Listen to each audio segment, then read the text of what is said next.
બેસો બેસો.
चालू ही नहीं किया है.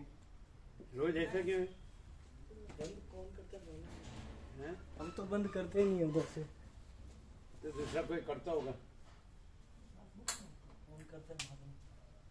कोई दूसरा करता होगा.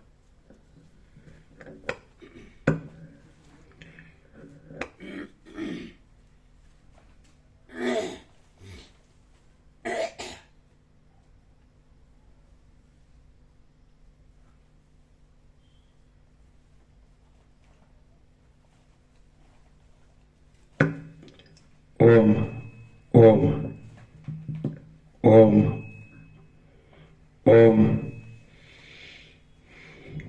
परम चिदाकाश,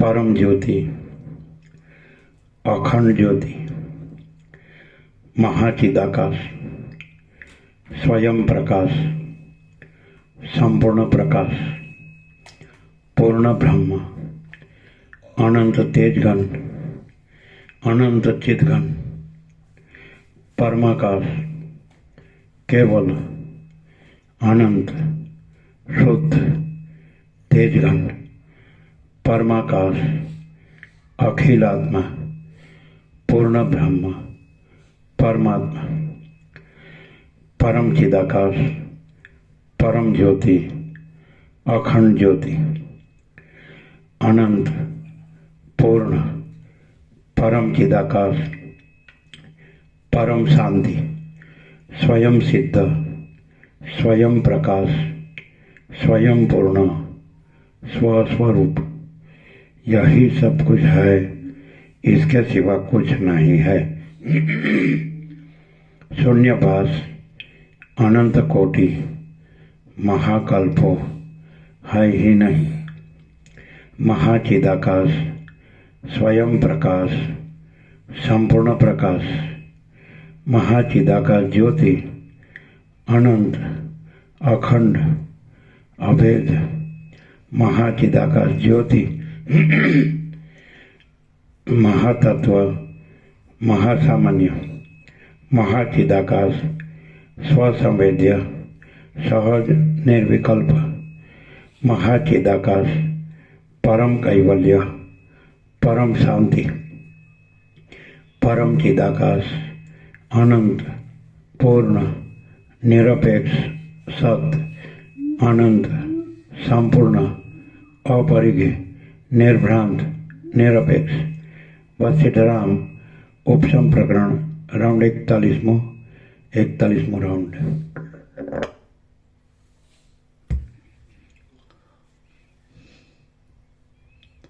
આદ્ય પરબ્રહ્મ સદગુરુ દેવ કી જય. ઓમ શ્રી પરમાત્મને નમઃ. સદગ્રંથોમાં શિરોમણી શ્રી યોગવાસિષ્ઠ મહારામાયણ ઉપશમ પ્રકરણ સર્ગ 67મો, પેજ નંબર 722. Page number 722, સર્ગ 67મો. આસક્તિથી બંધ અને અનાસક્તિથી મોક્ષ. આ 67મા સર્ગમાં દેહને અને આત્માને કશો સંબંધ નથી એમ કહેવા માટે આસક્તિથી જ બંધ થાય છે અને આસક્તિના ત્યાગથી બંધ ટળી જાય છે એમ કહેવામાં આવશે. વશિષ્ઠ બોલ્યા, હે રામ, જેઓએ કુશળ પ્રશ્નના સંબંધમાં પરસ્પરની સાથે એ પ્રમાણે વાતો કરી એવા એ ભાસ અને વિલાસ નામના બંને તપસ્વીઓ કાળે કરીને નિર્મળ જ્ઞાનને પ્રાપ્ત થયા અને અંતે મોક્ષ પામ્યા હતા. હે રામ, એટલા માટે હું કહું છું કે અનેક પાસોથી બંધાયેલા ચિત્તને સંસારમાંથી તરવા માટે જ્ઞાન વિના બીજી કોઈ ગતિ જ નથી. હે રામ, એટલા માટે હું કહું છું કે અનેક પાસોથી બંધાયેલા ચિત્તને સંસારમાંથી તરવા માટે જ્ઞાન વિના બીજી કોઈ ગતિ જ નથી. જેમ સમુદ્ર હલકા પક્ષીને દુસ્તર છે પણ ગરુડને ગાયના પગલાના ખાબોચિયા જેવો છે, તેમ આ સંસારરૂપી દુઃખ વિવેક વિનાના પુરુષને દુસ્તર છે પણ વિવેકી પુરુષને જરાવારમાં તૂટી જાય એવું છે. જેમ સમુદ્ર હલકા પક્ષીને દુસ્તર છે પણ ગરુડને ગાયના પગલાના ખાબોચિયા જેવો છે, તેમ આ સંસારરૂપી દુઃખ વિવેક વિનાના પુરુષને દુસ્તર છે પણ વિવેકી પુરુષને જરાવારમાં તૂટી જાય એવું છે. જેમ જોવા બેઠેલા લોકો નાટક કરનારા માણસોને દૂરથી જુએ છે, તેમ પોતાના સ્વરૂપભૂત ચૈતન્યમાં રહેલા અને દેહથી પર થયેલા મહાત્માઓ દેહને દૂરથી જુએ છે. જેમ જોવા બેઠેલા લોકો નાટક કરનારા માણસોને દૂરથી જુએ છે, તેમ પોતાના સ્વરૂપભૂત ચૈતન્યમાં રહેલા અને દેહથી પર થયેલા મહાત્માઓ દેહને દૂરથી જુએ છે. દેહ દુઃખોથી અત્યંત ક્ષોભ પામે તો પણ આપને શી હાનિ થાય એમ છે? રથનું ધૂંસરું ભાગી જાય કે આખો રથ ભાગી જાય તો તેમાં સારથીનું કાંઈ ભાગતું નથી. મન ક્ષોભ પામે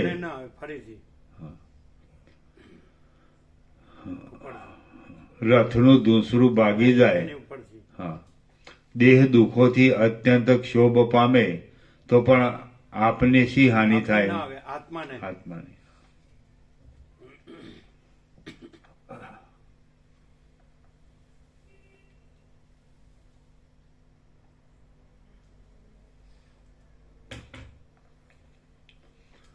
દેહ દુઃખોથી અત્યંત ક્ષોભ પામે તો પણ આત્માને શી હાનિ થાય એમ છે?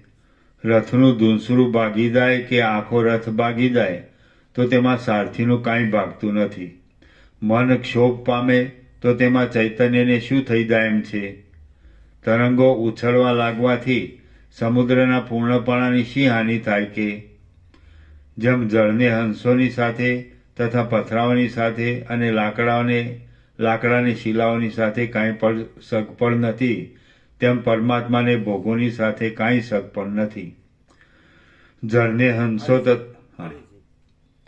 જેમ જળને હંસોની સાથે તથા પથરાઓની સાથે અને લાકડાની શિલાઓની સાથે કાંઈ પણ સગપણ નથી, તેમ પરમાત્માને ભોગોની સાથે કાંઈ સગપણ નથી. જળને હંસો તથા પથરાઓ અને લાકડાની શિલાઓ શા સગા થાય, તેમ પરમાત્માને ભોગો શા સગા થાય? જેમ પરમાત્માને ઘણા પર્વતો આવી જવાને લીધે ઉદયાચળને અને પશ્ચિમ સમુદ્રને કાંઈ સંબંધ નથી, તેમ આત્માને અને બંધને કાંઈ સંબંધ નથી. નદીના જળો કમળોને પોતાના ખોળામાં ધારણ કરે છે, તો પણ તે કમળો જળોને શું સગા થાય છે? તેમ પરમાત્મા શરીરોને પોતામાં ધારણ કરે છે, તો પણ તે શરીરો પરમાત્માને શું સગા થાય? જેમ લાકડું અને જળ એ બંનેના પરસ્પર અભિઘાતથી જળના બિંદુ વગેરે ઉછળે છે, તેમ દેહના અને આત્માના એકબીજાના અધ્યાસથી ચિત્તની સુખ દુઃખરૂપી આદિ વૃત્તિઓ ઉછળે છે. જેમ જળ અને લાકડું પાસે પાસે હોય તો જળમાં લાકડાના પ્રતિબિંબો જોવામાં આવે છે, તેમ આત્મા અને શરીર પાસે પાસે હોવાને લીધે શરીરના સુખ દુઃખો આત્મામાં જોવામાં આવે છે. જેમ દર્પણમાં દેખાતા તથા તરંગાદિમાં જોવામાં આવતા પ્રતિબિંબો સત પણ નથી અને અસત પણ નથી, પરંતુ અનિર્વચનીય છે, તેમ આત્મામાં જોવામાં આવતા શરીરો સત પણ નથી અને અસત પણ નથી, પરંતુ અનિર્વચનીય છે. જેમ જળની સાથે સંબંધ પામેલા લાકડા તથા પથરાઓ જળથી જુદા પડી જાય તો પણ તેથી જળને કાંઈ હાનિ થાય એમ નથી, તેમ આત્માની સાથે કલ્પનાથી સંબંધ પામેલા પંચભૂતવાળા શરીર આદિ છૂટા પડી જાય તો પણ તેથી આત્માને કાંઈ હાનિ થાય એમ નથી. જેમ લાકડાથી સંબંધ પામેલા જળમાંથી કંપ તથા શબ્દ આદિ ઉત્પન્ન થાય છે, તેમ આત્માની પાસે રહેવાના સંબંધને પામેલા આ દેહમાંથી ગતિ તથા શબ્દ આદિ ઉત્પન્ન થાય છે. ચૈતન્ય અસંગ છે અને શરીર જડ છે, માટે ચૈતન્યને પણ સુખ દુઃખાદી નથી અને શરીરને પણ સુખ દુઃખાદી નથી. જે કાંઈ સુખ દુઃખાદી થાય છે તે સગળું અહંકારને જ થાય છે, માટે અહંકાર નષ્ટ થઈ જાય તો કાંઈ પીડા નથી. આપણો આત્મા શુદ્ધ જ છે. જેમ લાકડું અને જળ ભેગા થાય તો તેમાં લાકડાને પણ સુખ દુઃખાદીનો અનુભવ થતો નથી અને જળને પણ સુખ દુઃખાદીનો અનુભવ થતો નથી, તેમ દેહ અને આત્મા ભેગા થયા છે તેમાં દેહને પણ સુખ દુઃખાદીનો અનુભવ થતો નથી અને આત્માને પણ સુખ દુઃખાદીનો અનુભવ થતો નથી. અજ્ઞાની પુરુષ આ સંસારને જેવો દેખે છે તેવો સાચો માને છે અને જ્ઞાની માણસ આ સંસારને જેવો દેખે છે તેવો સાચો માનતો નથી. અજ્ઞાની માણસ આ સંસારને જેવો દેખે છે તેવો સાચો માને છે અને જ્ઞાની માણસ આ સંસારને જેવો દેખે છે તેવો સાચો માનતો નથી. જ્ઞાની માણસ તો સંસારને અધિષ્ઠાન રૂપપણાથી સાચો માને છે, પણ સંસાર રૂપપણાથી સાચો માનતો નથી. જેમ જળનો અને પથરાનો સંબંધ અંદર પ્રવેશ થયા વિનાનો થાય છે, તેમ આસક્તિથી રહિત થયેલા મનવાળાનો બહારના વિષયોની સાથે જે સંબંધ થાય છે તે અંદરના અભિમાન વિનાનો થાય છે. જેમ જળનો અને લાકડાનો સંબંધ અંદર પ્રવેશ થયા વિનાનો જ છે, તેમ આત્માનો અને દેહનો સંબંધ વાસ્તવિક સંગ થયા વિનાનો જ છે. ચૈતન્ય સર્વત્ર એક જ છે, સર્વત્ર શુદ્ધ જ છે અને સર્વત્ર વિષયોના સંબંધથી રહિત જ છે. ચૈતન્ય સર્વત્ર એક જ છે, સર્વત્ર શુદ્ધ જ છે અને સર્વત્ર વિષયોના સંબંધથી રહિત જ છે. બીજું કહી શકાય એવું અશુદ્ધપણાવાળું અને વિષયોના સંબંધવાળું કોઈ ચૈતન્ય છે જ નહીં. જેમ વેતાલ મુદ્દલ નહીં હોવા છતાં પણ ભાવનાથી ખડો થઈ જાય છે, તેમાં વિસ્તીર્ણ સંસાર મુદ્દલ નહીં હોવા છતાં પણ અધ્યાસરૂપી ભાવનાથી ખડો થઈ ગયો છે. જેમ સ્વપ્નમાં સ્ત્રીની સાથેનું મૈથુન મુદ્દલ નહીં હોવા છતાં પણ મનમાં થઈ ગયેલા તેવા નિશ્ચયથી થાય છે અને ઝાડનું ઠૂઠું વૈતાલ નહીં હોવા છતાં પણ મનમાં થઈ ગયેલા તેવા નિશ્ચયથી વૈતાલ જણાય છે, તેમ આત્માને દુઃખનો સંબંધ મુદ્દલ નહીં હોવા છતાં પણ મનમાં થઈ ગયેલા તેવા નિશ્ચયથી થાય છે અને આત્મા શરીરરૂપ નહીં હોવા છતાં પણ મનમાં થઈ ગયેલા તેવા નિશ્ચયથી શરીરરૂપ જણાય છે. જેમ જળનો અને લાકડાનો સંબંધ અંદર પ્રવેશ વિનાનો થાય છે, તેમ આત્માનો અને શરીરનો સંબંધ વાસ્તવિક સંગ વિનાનો થયો છે. હે રામ, જેમ જળમાં લાકડા પડતા છતાં પણ જળ અહંકારથી રહિત હોવાને લીધે લાકડા પડવાના દુઃખથી પીડાતું નથી, તેમ આત્મા જો અહંકારથી રહિત રહે તો દેહના દુઃખોથી પીડાતો નથી. આત્મા પોતામાં દેહપણાની ભાવનાથી જ દેહના દુઃખોને વશ થયો છે, અને આત્મા જો તે ભાવનાને ત્યજી દે તો મુક્ત જ છે, એમ વિદ્વાનોએ નિશ્ચય કર્યો છે. જેમ જળાશયમાં પાંદડા, પાણી, મેલ અને લાકડા પરસ્પરની સાથે લાગેલા હોય છે,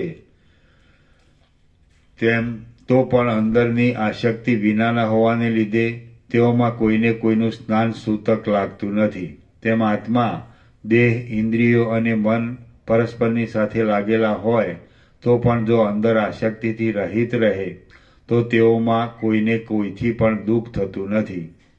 સર્વે સર્વદા અત્યંત દુઃખ વિના જ રહે છે. હે રામ, સંસારમાં સર્વ પ્રાણીઓને અંદરની આસક્તિ જ જરા, મરણ તથા મોહરૂપી વૃક્ષોના બીજરૂપ થાય છે. જે જીવ અંદરની આસક્તિવાળો હોય તે સંસારરૂપી સમુદ્રમાં ડૂબેલો છે, અને જે જીવ અંદરની આસક્તિથી રહિત હોય તે સંસારરૂપી સમુદ્રમાંથી નીકળેલો જ છે.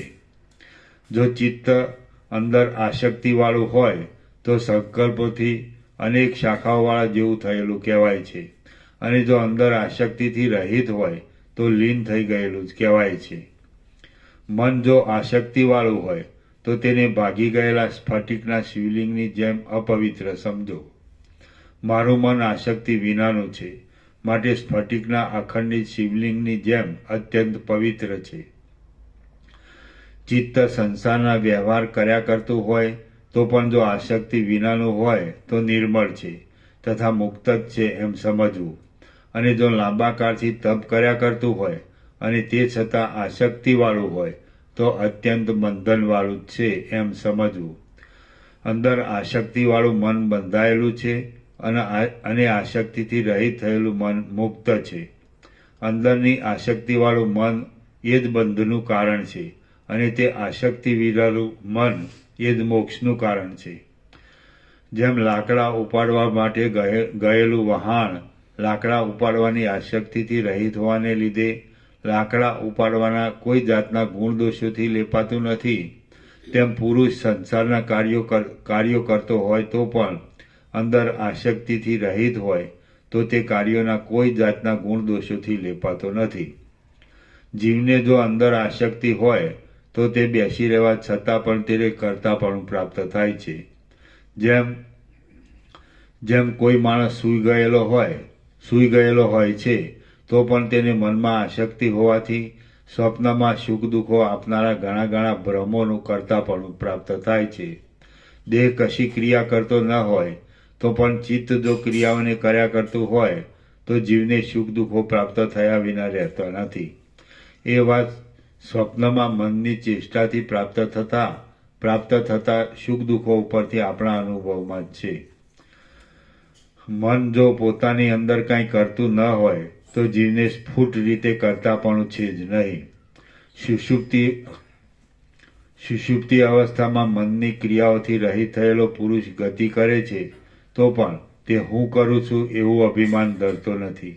એ આપણા જાણવામાં જ છે. તમે જે પુણ્ય કે પાપ મનથી કરશો તેનું ફળ પામશો, પણ જે પુણ્ય કે પાપ મનથી નહીં કરો તેનું ફળ પામશો નહીં. ચિત્તમાં કર્તાપણાની શક્તિ નથી એમ નથી. ચિત્તમાં કર્તાપણાની શક્તિ નથી એમ નથી કે જેથી આપણે દેહને કરતા કલ્પવો પડે. દેહ કદી પણ કોઈ કર્મનો કરતા છે જ નહીં. મન કર્મો કરતું હોય તો પણ જો આસક્તિથી રહિત હોય તો તે અકર્તા જેવું જ છે, કેમ કે આસક્તિથી રહિત રહેનારા મનને કર્મોના ફળ ભોગવવા પડતા નથી. જેમ જેનું મન દૂર દેશમાં ગયેલી પ્રિય સ્ત્રીમાં લાગી રહ્યું હોય તે પુરુષ પોતાનું મન તે સમયના ટાઢ તડકા આદિમાં લાગેલું નહીં હોવાને લીધે ટાઢ કે તડકાથી થતા સુખ દુઃખોથી લેપાતો નથી, તેમ પરમાત્મામાં લાગેલા મનવાળો પુરુષ પોતાનું મન સારા નરસા કર્મોની આસક્તિથી રહિત હોવાને લીધે શરીરથી બ્રહ્મ હત્યા થાય તો પણ તેના પાપથી લેપાતો નથી.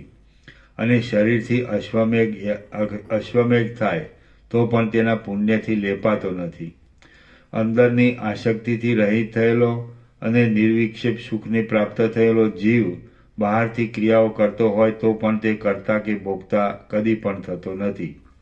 એવો જીવ બહારની ક્રિયાઓ કરે તો તેથી તેને કશી હાનિ નથી, અને ન કરે તો તેથી તેને કશો લાભ નથી.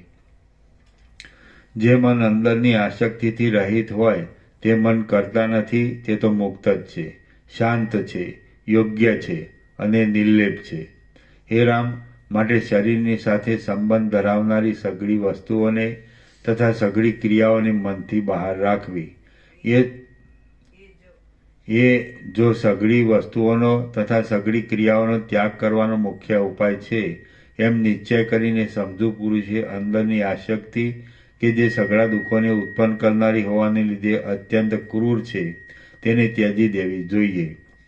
જેમ ઇન્દ્ર નીલમણી જેવું સ્વચ્છ જળ ખડગની ધારાના જેવી શાંતતાવાળા યમુનાના જળમાં મળીને એક રસ થઈ જાય છે, તેમ શાંતિ પામેલું અંદરની આસક્તિરૂપી મેલથી અત્યંત રહિત થયેલું અને આકાશના જેવી સ્વચ્છતાવાળું ઉત્તમ મન સઘળા અનાત્મ પદાર્થોરૂપી મળોથી રહિત એવા પરમાત્મામાં મળીને એક રસ થઈ જાય છે.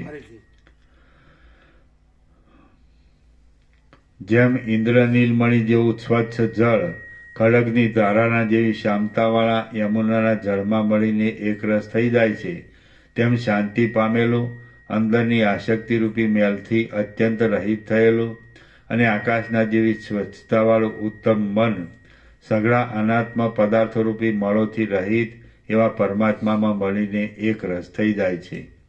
શ્રી યોગ વાસિષ્ઠ મહારામાયણમાં ઉપશમ પ્રકરણનો અંતઃસંગ વિચાર નામનો સર્ગ 67મો સમાપ્ત. સર્ગ 68મો આસક્તિને ટાળવાના ઉપાયો અને વંધ્યા તથા વંધ્યા આસક્તિ. આ 68મા સર્ગમાં આસક્તિના તથા અનાસક્તિના લક્ષણો, આસક્તિને ટાળવાના ઉપાયો, વંધ્યા તથા વંધ્યા આસક્તિઓ અને તેઓના ફળો કહેવામાં આવશે. રામ બોલ્યા, હે મહારાજ, મનુષ્યોને કયો અને કયા પ્રકારનો સંગ બંધન આપે છે અને તે સંગને કયા ઉપાયથી ટાળવો? કયો સંગ મનુષ્યોને મોક્ષ આપનારો કહેવાય છે? વશિષ્ઠ બોલ્યા, હે રામ, દેહ અને આત્મા કે જેઓ પરસ્પરથી અત્યંત વિરુદ્ધ સ્વભાવવાળા છે તેઓના પરસ્પર વિલક્ષણપણાનો વિચાર નહીં જ કરતા દેહમાં જ આત્માપણાનો વિશ્વાસ રાખવામાં આવે છે એ સંગ બંધના કારણરૂપ કહેવામાં આવે છે. આત્મા કે જે દેશની, કાળની તથા વસ્તુની મર્યાદાથી પર છે તેનું એ મર્યાદાથી રહિતપણું ભૂલી જઈ દેહને જ આત્મા માનીને વિષય સુખોની લાલચ રાખવામાં આવે છે એ સંગ બંધના કારણરૂપ છે. આ સઘળું જગત આત્મા જ છે, માટે હું કોની ઈચ્છા કરું અને કોને ત્યજી દઉં?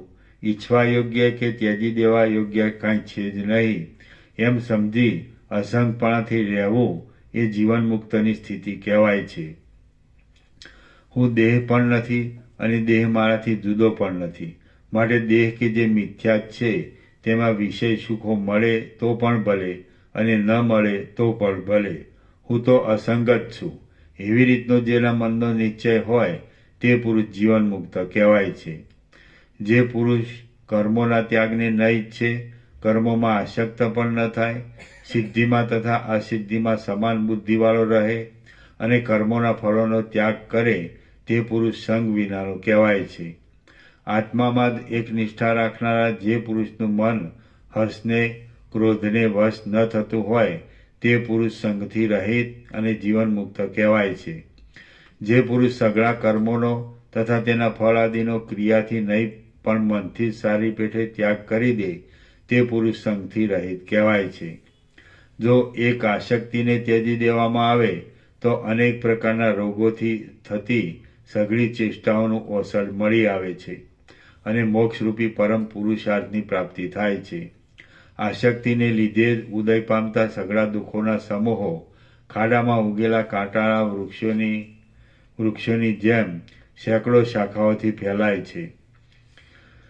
બળદ આદિ પશુઓ બળદાદી પશુઓ નાકની નાથ ખેંચાવાથી ભય પામી માર્ગમાં ભારને તાણે છે. એ આસક્તિનું જ ફળ છે. ઝાડ એક ઠેકાણે જ રહેનારા પોતાના શરીરથી ટાઢના, વાયુના તથા તડકાના દુઃખને સહન કરે છે. એ આસક્તિનું જ કારણ છે.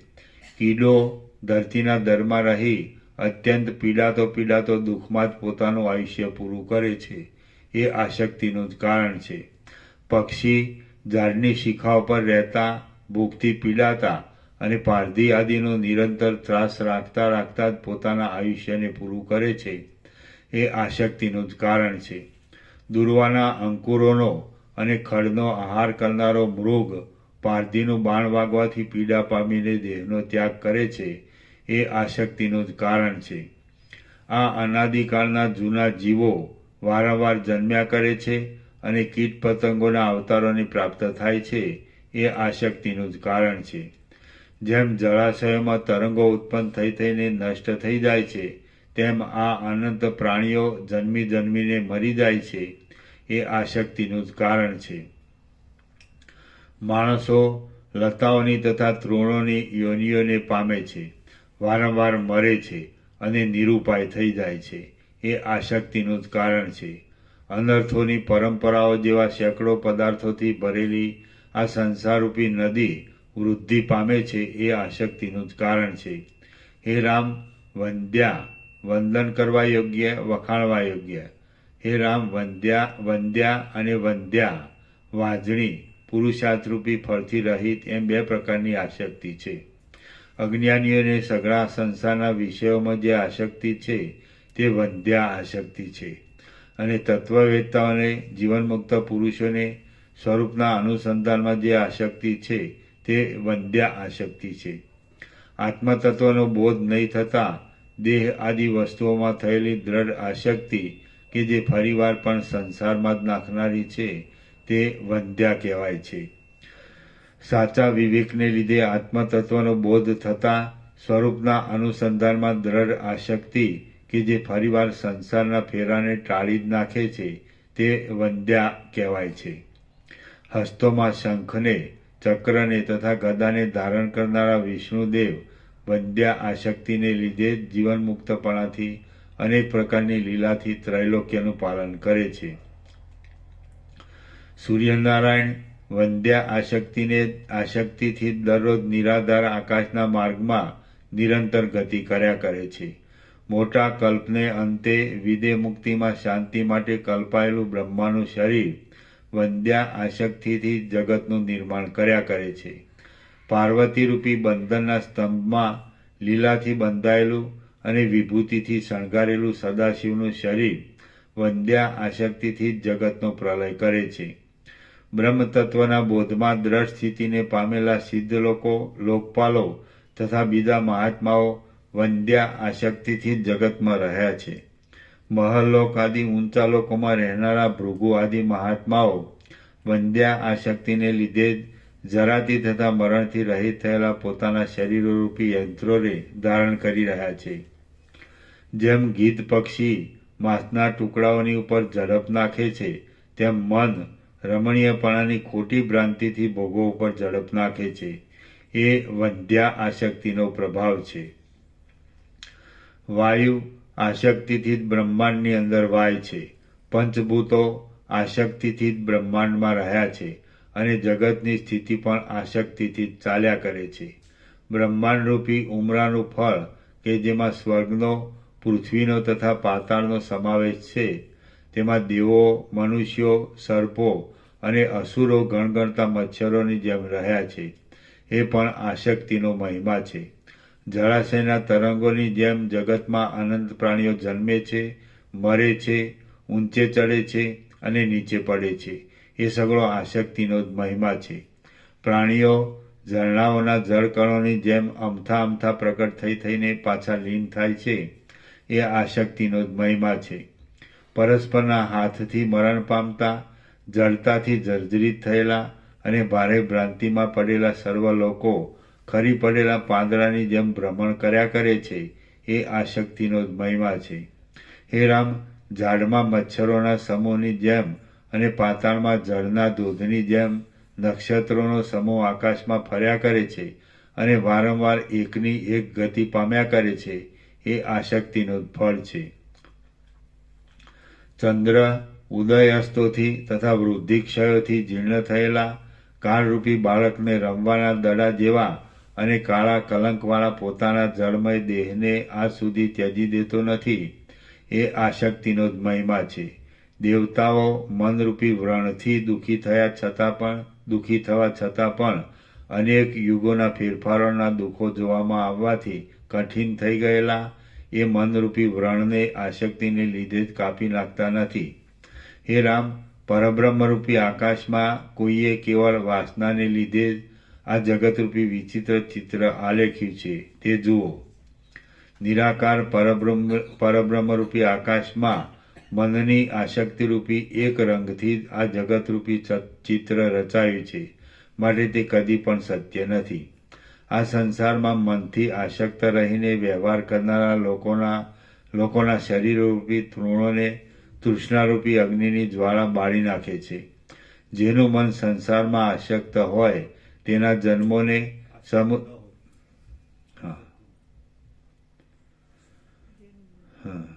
જેનું મન સંસારમાં આસક્ત નહીં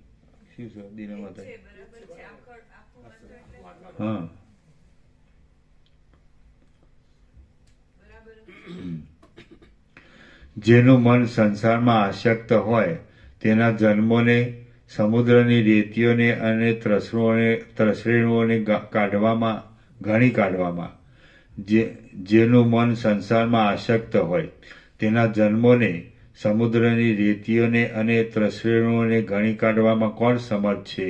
કોઈ સમર્થ નથી. ગંગા કે જે મેરુ પર્વતના શરીરમાં પગથી તે માથા સુધી લંબાઈવાળી મોતીઓની માળા જેવી લાગે છે, તેના તરંગો કદાચ ગણી શકાય, પણ સંસારમાં આસક્ત થયેલાઓના અવતારો ગણી શકાય એમ નથી. જેનું મન સંસારમાં આસક્ત છે તેઓને માટે જે આ રૌરવ નરક, અવિચી નરક અને કાલસૂત્ર નરક ઇત્યાદિ નામોવાળા રમણીય અંતઃપુરો હારબંધ બાંધેલા છે કે જેઓમાં યાતનાઓ નામની રાણીઓ ભોગવવામાં આવે છે, જેનું મન સંસારમાં આસક્ત છે તેઓને માટે જે આ રૌરવ નરક, અવિચી નરક અને કાલસૂત્ર નરક ઇત્યાદિ નામોવાળા રમણીય અંતઃપુરો હારબંધ બાંધેલા છે કે જેઓમાં યાતનાઓ નામની રાણીઓ ભોગવવામાં આવે છે. જેના ચિત્તો સંસારમાં આસક્ત હોય છે એવા અને દુઃખોથી સુકાયેલા લોકો ધગધગતા નરકરૂપી અગ્નિઓમાં બળતણરૂપ થાય છે અને એ બળતણોથી તે અગ્નિઓ સળગ્યા કરે છે. જગતમાં જે દુઃખો છે તે સઘળા આસક્તિવાળાઓ માટે જ ઈશ્વરે ઠરાવેલા છે.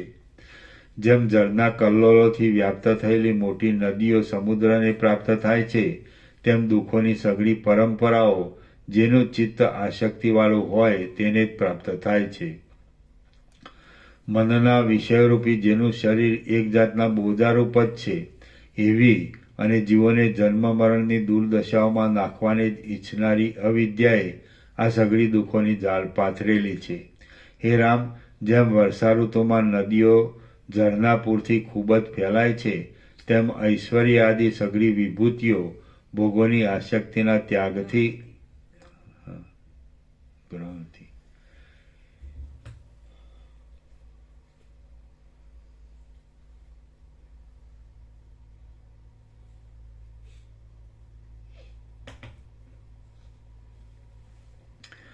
હે રામ, જેમ વર્ષાઋતુમાં નદીઓ જળના પૂરથી ખૂબ જ ફેલાય છે, તેમ ઐશ્વર્ય આદિ સઘળી વિભૂતિઓ ભોગોની આસક્તિના ગ્રહણથી અત્યંત વિસ્તાર પામે છે. હે રામ, મનની અંદર જે આસક્તિ છે તે અંગોને અંગારારૂપ છે અને જે આસક્તિનો ત્યાગ છે તે અંગોને અમૃતરૂપ છે એમ સમજો. જેમ ખડથી નિશ્ચિત થયેલી ઔષધિ ખડમાંથી ઉઠેલા અગ્નિથી બળી જાય છે, તેમ જીવ મનમાં રહેલી આસક્તિથી બળી જાય છે. સઘળા વિષયોમાં આસક્તિથી રહિત, શાંત, આકાશની પેઠે નિર્લેપ રહેનારું, બ્રહ્મવિદ્યામાં ઉત્સાહ ધરાવનારું અને અવિદ્યામાં ઉત્સાહ વગરનું મન સુખ આપનારું થાય છે. સઘળા વિષયોમાં આસક્તિથી રહિત, શાંત, આકાશની પેઠે નિર્લેપ રહેનારું, બ્રહ્મ વિદ્યામાં ઉત્સાહ ધરનારું અને અવિદ્યામાં ઉત્સાહ વગરનું મન સુખ આપનારું થાય છે. જે પુરુષ બ્રહ્મ વિદ્યાના મનનાદિમાં ઉત્સાહ ધરાવતા, સંસારના વિષયોમાં ઉત્સાહથી રહિત રહેનારા અને સર્વત્ર આસક્તિ વગરના પોતાના ચિત્તથી સંસારમાં રહે છે તે જીવન મુક્ત છે. ફરીથી જે પુરુષ બ્રહ્મ વિદ્યાના મનનાદિમાં ઉત્સાહ ધરાવતા, સંસારના વિષયોમાં ઉત્સાહથી રહિત રહેનારા અને સર્વત્ર આસક્તિ વગરના પોતાના ચિત્તથી સંસારમાં રહે છે તે જીવન મુક્ત છે. શ્રી યોગ વાસિષ્ઠ મહારામાયણમાં ઉપશમ પ્રકરણનો સંગ વિચાર યોગોપદેશ નામનો સર્ગ 68મો સમાપ્ત.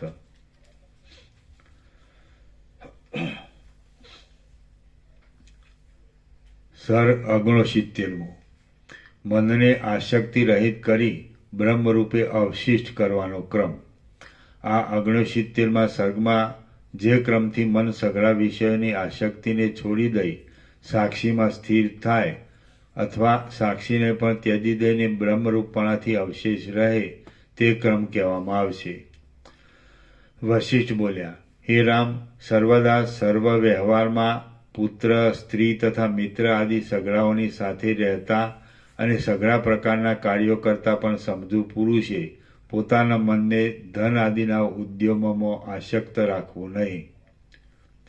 વશિષ્ઠ બોલ્યા, હે રામ, સર્વદા સર્વ વ્યવહારમાં પુત્ર, સ્ત્રી તથા મિત્ર આદિ સઘળાઓની સાથે રહેતા અને સઘળા પ્રકારના કાર્યો કરતા પણ સમજુ પુરુષે પોતાના મનને ધન આદિના ઉદ્યમોમાં આસક્ત રાખવું નહીં. થઈ ગયેલી વાતોની ચિંતાઓમાં આસક્ત રાખવું નહીં. વર્તમાન પદાર્થોમાં પણ આસક્ત રાખવું નહીં. આકાશમાં પણ આસક્ત રાખવું નહીં. નીચેના પ્રદેશમાં પણ આસક્ત રાખવું નહીં.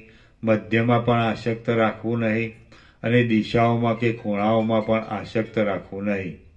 તેમજ શરીરમાં અત્યંત વધેલા સ્ત્રી પુત્રાદિમાં, ભોગોરૂપી ઇન્દ્રિયોની વૃત્તિઓમાં, ઇન્દ્રિયોમાં, યોગ સંબંધી ધારણ કરવાના પ્રાણ, બ્રહ્મરંધ્ર, ભ્રુકુટીઓનું મધ્ય, નાસિકાનો અંત, મુખ તથા આંખોની કીકીઓ ઇત્યાદિ સ્થાનોમાં, અંધકારમાં, પ્રકાશમાં, હૃદયાકાશમાં, જાગ્રતમાં, સ્વપ્નમાં, સુષુપ્તિમાં, શુદ્ધ સત્વગુણમાં, રજોગુણમાં, તમોગુણમાં, ગુણોના સમુદાયમાં, કાર્ય પદાર્થોમાં, માયામાં, સૃષ્ટિના આદિકાળમાં, સૃષ્ટિના મધ્યકાળમાં, સૃષ્ટિના અંતકાળમાં, ટુકડામાં, દૂર રહેલામાં, પાસે રહેલામાં, નામરૂપાદિમાં, જીવમાં, શબ્દમાં, સ્પર્શમાં, રૂપમાં, રસમાં, ગંધમાં, વિષયના અભિલાષથી પરવશતામાં, વિષયના ઉપભોગરૂપી ફળોમાં,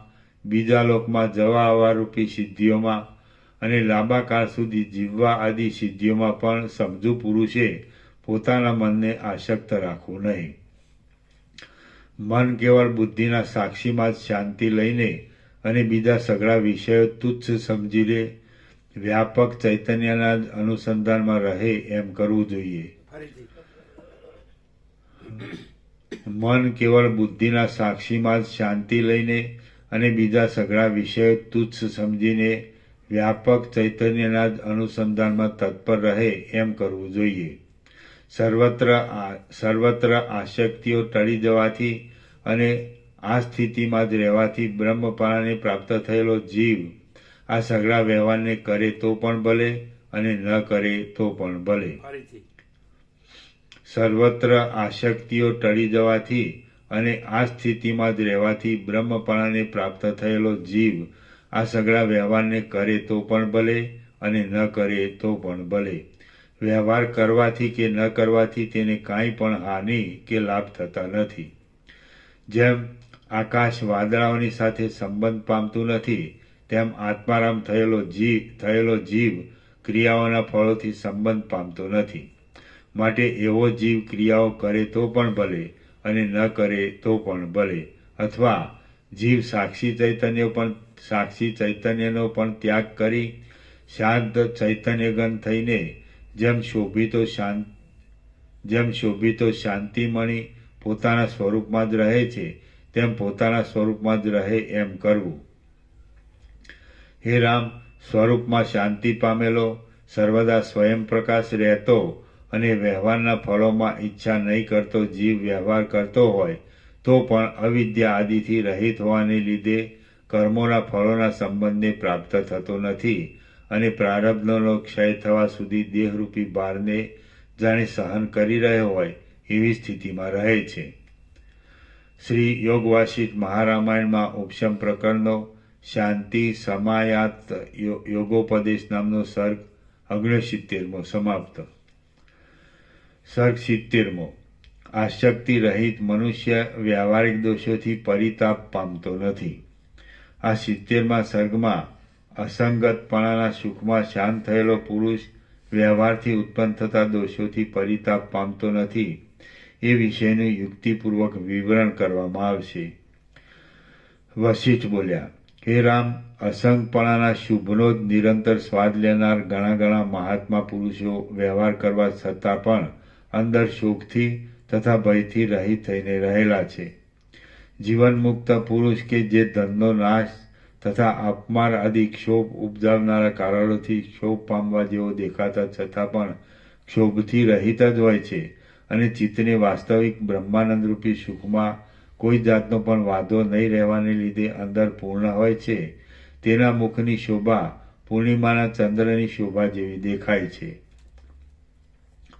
જેનું મન વિષયોથી રહિત હોવાને લીધે સંતાપોથી રહિત થઈ આત્મામાં જ રહ્યું હોય તે જીવનમુક્ત પુરુષથી જેમ જળ નિર્મળીના ચૂર્ણથી પ્રસન્ન નિર્મળ થાય છે તેમ લોકો પ્રસન્ન રાજી થાય છે. સર્વદા આત્મદ્રષ્ટિથી આત્મામાં જ લીન થઈને સ્વસ્થ રહેનારો જીવનમુક્ત પુરુષ કોઈ સમયે ચંચળ દેખાય તો પણ તે જળમાં પ્રતિબિંબિત થયેલા સૂર્યની પેઠે મિથ્યા ચંચળ જ દેખાય છે. જળમાં પ્રતિબિંબિત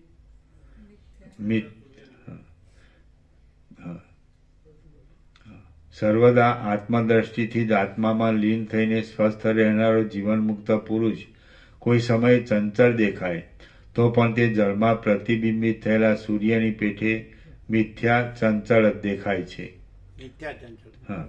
મિથ્યા ચંચળ જ દેખાય. મિથ્યા પછી જ આવે, મિથ્યા જ ચંચળ દેખાય.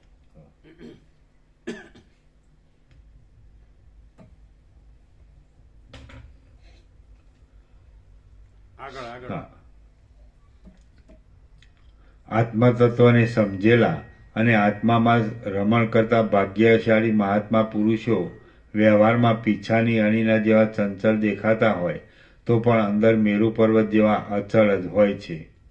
જેમ સ્નિગ્ધ સ્ફટિકમણી જાસૂદના ફૂલ આદિ ઉપાધિઓવાળો જણાતો હોય તો પણ વાસ્તવિક રીતે તેઓના રંગોથી રંગાઈ જતો નથી, તેમ આત્માપણાને પામેલું ચિત્ત વ્યવહાર સંબંધી કાર્યો સાથે જોડાય તો પણ તે કાર્યોથી થતા સુખ દુઃખરૂપી રંગોથી રંગાઈ જતું નથી.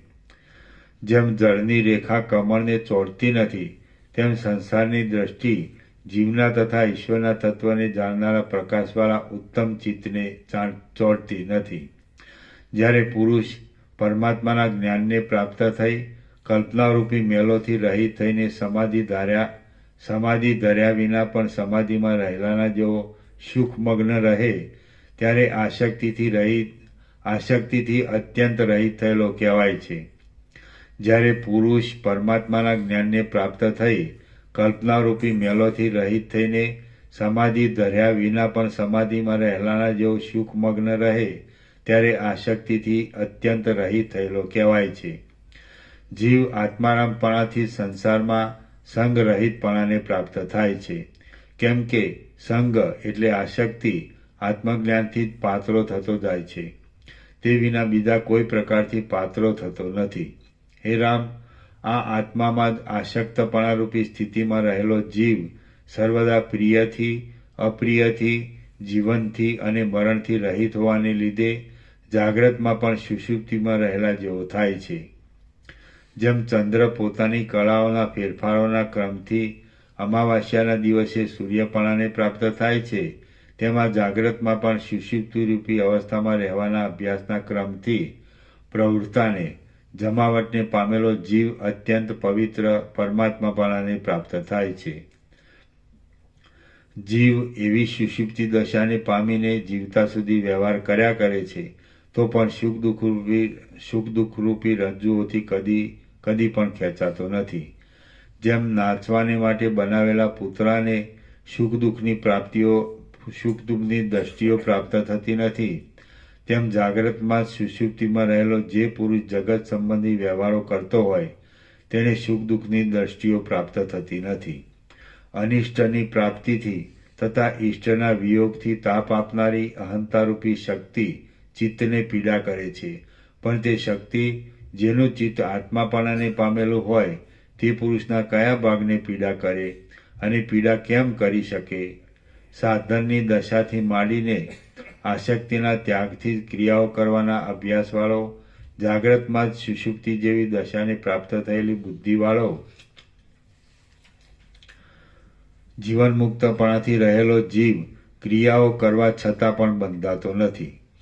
હે રામ, સુષુપ્તિ જેવી વૃત્તિનો આશ્રય કરીને તમે પ્રારબ્ધના યોગે આવી પડેલા વર્ણાશ્રમ કર્મો કરો. કદાચ એ કર્મો ન કરો તો પણ કાંઈ નહીં. જ્ઞાની પુરુષને કર્મોનો સ્વીકાર પણ ગમતો નથી અને કર્મોનો ત્યાગ પણ ગમતો નથી. પોતાના સ્વરૂપને જાણનારા જ્ઞાની પુરુષો કોઈ પ્રકારની આસક્તિ રાખ્યા વિના જે સમયે જે ક્રિયા આવી પડે તે સમયે તે ક્રિયાને અનુસરીને વર્તે છે. જો તમે જાગ્રતમાં સુષુપ્તિમાં રહેનારી અભિનિવેશ વિનાની બુદ્ધિથી ક્રિયાઓ કરશો તો પણ અકર્તા જ રહેશો, અને જો તમારી બુદ્ધિ જાગ્રતમાં સુષુપ્તિમાં નહીં રહેલી હોય તો તમે કોઈ ક્રિયાઓ નહીં કરો તો પણ કરતા જ રહેશો. હવે જેમ તમારી ઈચ્છામાં આવે તેમ કરો. હે રામ, જેમ બાળક કાંઈ પણ ફળનો વિચાર કર્યા વિના જ ખાટલામાં પગ હલાવ્યા કરે છે, તેમ તમે ફળોનો સંકલ્પ નહીં કરતા જ કર્મો કરો. વિષયો વિનાના ચૈતન્યરૂપી પદમાં સ્વસ્થ થયેલો અને જાગ્રતમાં સુષુપ્તિમાં રહેલો બુદ્ધિવાળો તત્વવેતા પુરુષ ગમે તે કર્મ કરે પણ તે કર્મમાં તેને કર્તાપણું પ્રાપ્ત થતું નથી.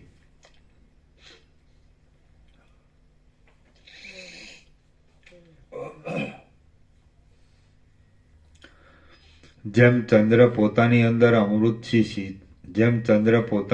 અમૃતથી શીતળ રહે છે, તેમ જાગ્રતમાં સુષુપ્તિની દશાને પ્રાપ્ત થઈ ચિત્તમાં વાસનાઓથી રહિત થયેલો જીવનમુક્ત પુરુષ પોતાની અંદર આનંદથી શીતળ રહે છે.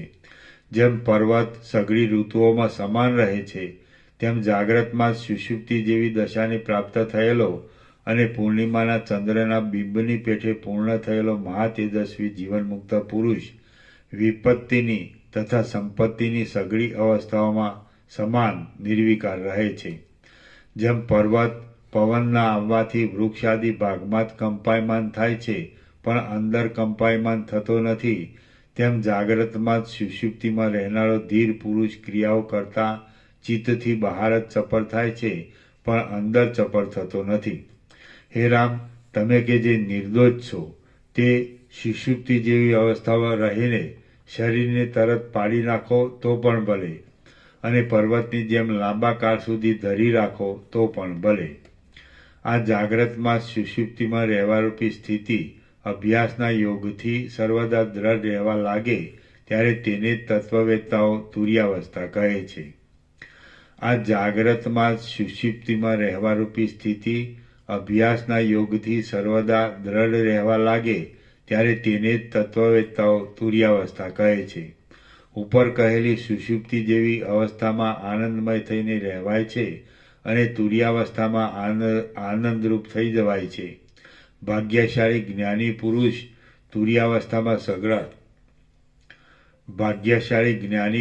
તુર્યાવસ્થામાં સઘળા દુઃખોથી અત્યંત રહિત થાય છે અને મન અત્યંત નાશ પામી જાય છે. પરમ આનંદથી ઘૂમતો તુર્યાવસ્થામાં જ રહેલો તત્વવેત્તા પુરુષ આ જગતની રચનાને સર્વદા લીલા જેવી જોયા કરે છે.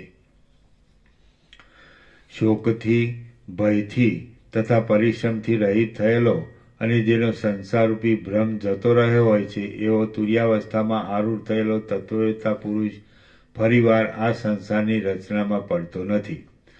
જેમ પર્વતની ઉપર રહેલો પુરુષ પૃથ્વી ઉપર રહેલા લોકોને હસતો હસતો જુએ છે, તેમ તુર્યાવસ્થારૂપી પવિત્ર પદવીને પામેલો ધીર બુદ્ધિવાળો પુરુષ આ ભ્રાંતિથી કલ્પેલા જગતને દોષદર્શીથી હસતો હસતો જુએ છે. આમ તે જીવતા સુધી આ તુર્યાવસ્થામાં અખંડ સ્થિતિ પામીને આનંદમાં જ લીન થયેલો હોવાને લીધે અંતે વિદેહ મુક્તિને પ્રાપ્ત થાય છે, કે જે વિદેહ મુક્તિ તુર્યાતીત પદ કહેવાય છે. જાગ્રત આદિ 3 અવસ્થાઓ કે જે મોટા આનંદથી રહિત હોવાને લીધે આનંદ વિનાની કહેવાય છે, તેઓને ત્યજીને તુર્યાવસ્થારૂપ મહાનંદ મોટા આનંદવાળા પદને પ્રાપ્ત થયેલો તત્વવેત્તા પુરુષ તે મહાનંદ તુર્યાવસ્થા જીવન મુક્તિ પદને પણ છોડીને તુર્યાતીત પદ વિદેહ મુક્તિને પ્રાપ્ત થાય છે, ત્યારે મુક્ત જ કહેવાય છે.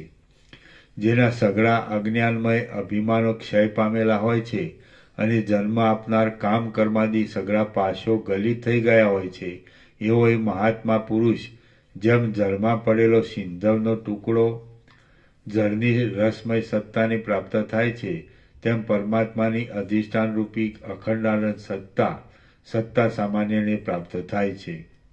શ્રી યોગ વાસિષ્ઠ મહારામાયણમાં ઉપશમ પ્રકરણનો અસંગ વિકલ્પોપદેશ નામનો સર્ગ 70મો સમાપ્ત. સર્ગ 71મો અવર્ણનીય વિદેહ મુક્તિ, શરીર આદિનો નિરાશ અને તુર્યાવસ્થાનું વર્ણન. આ 71મા સર્ગમાં વિદેહ મુક્તિને અવર્ણનીય વર્ણન કરવાને અશક્ય કહીને પછી શરીર આદિનો નિરાશ કરીને તુર્યાવસ્થા જીવન મુક્તિનું જ વર્ણન કરવામાં આવશે. વશિષ્ઠ બોલ્યા, હે રામ, તુર્યાવસ્થાના અનુભવરૂપ જે બ્રહ્મભાવનું પદ કે જેને જીવન મુક્ત પુરુષો જાણે છે, તે જ્યાં સુધી હોય ત્યાં સુધી જીવન મુક્ત કહેવાય છે, અને તુર્યાતીત પદ પ્રાપ્ત થયા પછી વિદેહ મુક્ત કહેવાય છે. શ્રુતિ આદિના વચનો પણ તુર્યાવસ્થાના અનુભવ સુધીનું વર્ણન કરી શકે છે, તે પછીની સ્થિતિનું કોઈથી વર્ણન જ થઈ શકતું નથી. જીવન મુક્ત થયા પછી વિદેહ મુક્ત થયેલા પુરુષો મનથી રહિત હોવાને લીધે પોતાના વિદેહ મુક્તપણાને જાણતા નથી, અને તેઓનું વર્ણન પણ શ્રુતિ આદિના વચનોથી કરી શકાતું નથી. હે રામ, જેમ આકાશ માણસોના વિષયરૂપ નથી, તેમ વિદેહ મુક્તિ અનુભવના કે વચનોના વિષયરૂપ નથી. જેમ આકાશમાં પવનો જ પહોંચે છે, તેમ જેમાં વિદેહ મુક્તો જ પહોંચે છે, એવી એ પરમ વિશ્રાંતિની પદવી જીવતાઓને તો દૂર કરતાં પણ અત્યંત દૂર છે.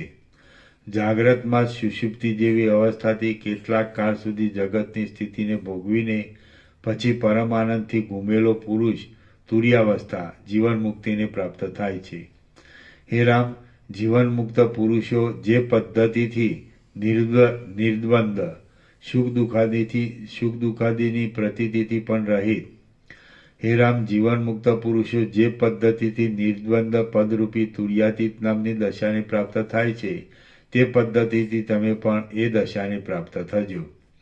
હે શત્રુઓને હરનારા રામ, તમે જાગ્રતમાં સુષુપ્તિ જેવી અવસ્થાથી જગતના વ્યવહારો કરો. જેમ ચિત્રમાં આલેખેલા ચંદ્રને ક્ષય પણ નથી અને રાહુ આદિનો ભય પણ નથી, તેમ તમને મૃત્યુ પણ નથી અને કોઈનો ભય પણ નથી. આ શરીરનો ક્ષય થાય કે સ્થિરતા થાય, તેથી આત્માનો ક્ષય કે સ્થિરતા થાય એમ સમજવું નહીં. કેમ કે જે આ શરીર છે તે તો બ્રહ્મ જ ઉદય પામેલો છે. તમારી દેહના નાશનું પણ શું પ્રયોજન છે અને દેહની સ્થિતિનું પણ શું પ્રયોજન છે?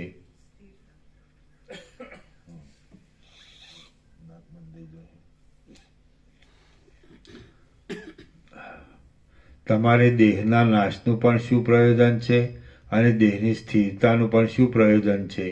તમે તમારા આત્માના બોધની સ્થિરતાનો પ્રયત્ન કરો. દેહ જેમ છે તેમ ભલે રહ્યો.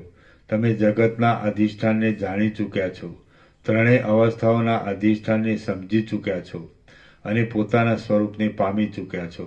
તો હવે પ્રજાના કલ્યાણને માટે શોકથી રહિત થાઓ. જેમ આકાશ અંધકારથી તથા વાદળાથી મુક્ત થઈને ચંદ્રના શીતળ પ્રકાશની શોભાથી શોભે છે, તેમ તમે પ્રિયથી તથા અપ્રિયથી મુક્ત થઈને આત્માના શીતળ પ્રકાશની શોભાથી શોભો છો. જેમ યોગથી, મંત્રથી તથા તપથી સિદ્ધ થયેલો પુરુષ આકાશમાંથી પૃથ્વી ઉપર દોડે નહીં, તેમ આત્મજ્ઞાનથી સંપન્ન થયેલું તમારું મન વિષય સંબંધી સુખો પર દોડતું નથી. સંસારમાં જે કાંઈ છે તે ત્રણેય પ્રકારના પરિચ્છેદથી રહિત શુદ્ધ ચૈતન્ય જ છે. માટે આ હું છું અને આ મારું છે એવી ખોટી ભ્રાંતિ તમને ન રહેવી જોઈએ. શુદ્ધ ચૈતન્યનું આત્મા એ નામ પણ શાસ્ત્ર આદિના વ્યવહાર માટે કલ્પેલું છે, વાસ્તવિક નથી. તો પછી બીજા અનાત્મ પદાર્થોનો નામરૂપ આદિ ભેદ તો શુદ્ધ ચૈતન્યથી અત્યંત દૂર જ હોય એમાં શું કહેવું? જેમ જે સમુદ્ર છે તે જળ છે, તેમાં તરંગ આદિ જળથી જુદું છે જ નહીં, તેમાં સગળું જગત આત્મા જ છે. તેમાં પૃથ્વી તથા જળ આદિ કાંઈ પણ આત્માથી જુદું નથી. જેમ સઘળા સમુદ્રમાં જળ વિના બીજું કાંઈ મળતું જ નથી, તેમાં સઘળા જગતમાં આત્મા વિના બીજું કાંઈ મળે એમ જ નથી. હે વિચક્ષણ રામ, આ હું છું એવી આસ્થા તમે કયા અમુક પદાર્થમાં બાંધો છો? કોઈ પણ અમુક પદાર્થમાં બાંધવી યોગ્ય નથી. કેમ કે જે તમે નથી અથવા જે તમારું નથી એવું કાંઈ પણ નથી. તેમજ જે તમે છો અથવા જે તમારું છે એવું પણ કાંઈ નથી. દેહો પણ નથી, દેહોની સાથે સંબંધ પણ નથી અને દ્વૈત જ નથી. આત્મારૂપી દ્વૈતરૂપી કલંકનો સંભવ પણ હોય કે? આત્મામાં દ્વૈતરૂપી કલંકનો સંભવ પણ હોય કે? જો સૂર્યમાં અંધકારરૂપી કલંકનો સંભવ હોય તો આત્મામાં દ્વૈતરૂપી કલંકનો સંભવ હોય. હે શત્રુઓને હરનારા રામ, હવે દ્વૈત છે એમ પણ ઘડીભર સ્વીકારીને તમારી પાસે વાત કરું છું. દેહાદિ છે તો પણ તેઓનો આત્મા સાથે સંબંધ ઘટતો નથી. જેમ છાયાને અને તડકાને સંબંધ સંભવતો નથી અને જેમ પ્રકાશને અને અંધકારને સંબંધ સંભવતો નથી, તેમ દેહને અને આત્માને સંબંધ સંભવતો જ નથી. જેમ શીત અને ઉષ્ણ સર્વદા પરસ્પરથી વિરુદ્ધ છે, માટે તેઓનો સંબંધ સંભવતો નથી, તેમ દેહ અને આત્મા પરસ્પરથી વિરુદ્ધ છે, માટે તેઓનો સંબંધ સંભવતો નથી. જેમ માટીને અને ઘડાને પરસ્પરથી જુદા નહીં રહેવા રૂપ સમવાય સંબંધ છે, તેમ આત્માને અને દેહને સમવાય સંબંધ પણ ઘટતો નથી. કેમ કે આત્મા ચેતન છે અને દેહ જડ છે, માટે તેનો સંબંધ કેમ અનુભવમાં આવે? માટી અને ઘડો એ તો બંને જડ હોવાથી પરસ્પરને મળતા છે, માટે તેઓનો સમવાય સંબંધ ઘટે. પણ આત્મા અને દેહ તો પરસ્પરથી વિરુદ્ધ સ્વભાવવાળા છે, માટે તેઓનો સમવાય ઘટે જ નહીં. કેવળ ચૈતન્ય માત્ર આત્માને દેહનો સંબંધ છે. કેવળ ચૈતન્ય માત્ર આત્માને દેહનો સંબંધ છે એ વાત તો દાવાગ્નિને અને સમુદ્રને સંબંધ છે